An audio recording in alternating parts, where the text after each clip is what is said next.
It's been 2 years since Daniel Prude's encounter with police led to his death.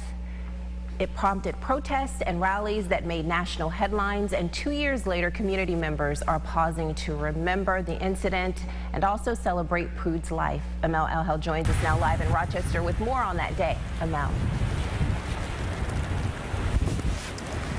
Teresa, the pain from this encounter is just as bad as it was 2 years ago. That's what Daniel Prude's brother Joe told me today.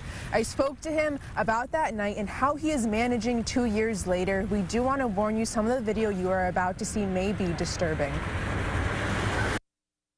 That night, man, it was just something I just couldn't even point my finger on it, and I couldn't even digest that. It has been exactly 2 years since Daniel Prude's encounter with police, which eventually led to his death a week later.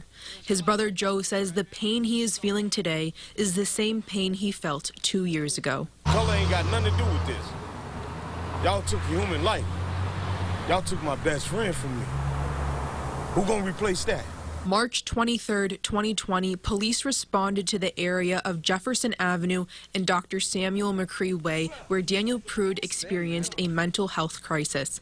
Body camera footage from that night showed officers pinning him to the ground, naked on a cold night, putting a mesh spit mask over his head.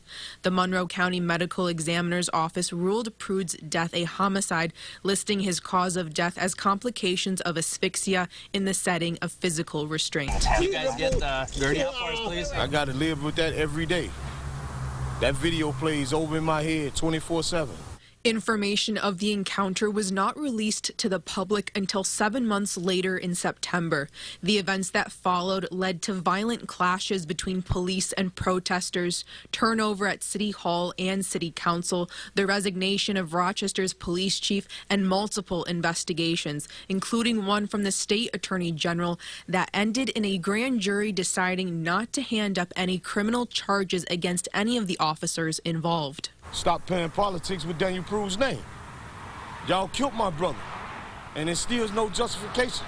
At the end of the day, Joe Prude asks the community not to forget about his brother, to keep his name alive, and to continue holding those in power accountable.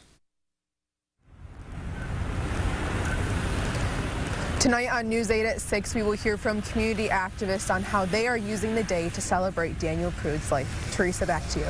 All right, Amel, thank you. One of those events is taking place at MLK Park, where the community will be setting lanterns into the sky in memorial. That event will begin at 7 tonight.